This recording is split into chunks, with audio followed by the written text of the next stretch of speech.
Facebook scroll করতে করতে হঠাৎ একটা লেখা সামনে পড়লো।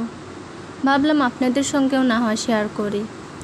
তো লেখাটা হচ্ছে এরকম, লবণ ছাড়া তরকারির মতো, যেটাতে কোনো স্বাদ পাওয়া যায় না।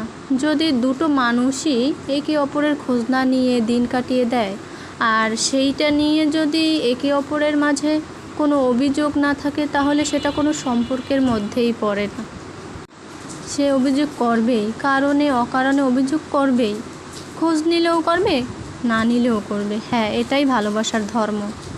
টানহীন সম্পর্ক হচ্ছে স্বাদহীন ঘরের মতো। যেখানে একে অপরের জন্য টান নেই, মায়া নেই, সেখানে সম্পর্ক কোনো মূল্যও নেই।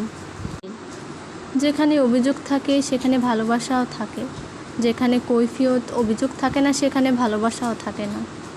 তুমি একটু খোঁজ না নিলে যে মানুষটা অভিযোগ করে, তুমি ফোন না করলে যে মানুষটা হুটহাট রেগে যায়, সে তোমাকে ভালোবাসে বিধায় এমনটা করে।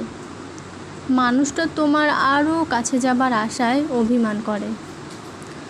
সত্যি বলতে, যেখানে অভিযোগের কদর পাওয়া যায় না, সেখানে মানুষ থাকতে চায় না। অভিযোগ ছাড়া কোনো সম্পর্ক হয় না। মনের চাওয়া পাওয়া থেকেই মানুষ মূলত অভিযোগ করে।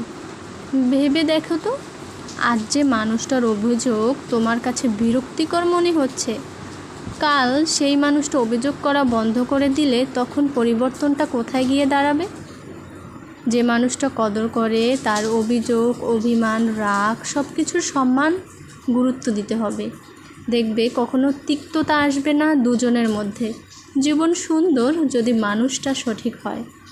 আসলে এই লেখাটা পড়ে অনেকটাই ভালো। আমরা মানুষ যখন অভিযোগ করে, আমাদের দোষগুলো, ভুল ত্রুটিগুলো ধরাই দিয়ে আমরা কত রাগ করি, যে কেন বলবে, আমি কি তারটা খাই না, তার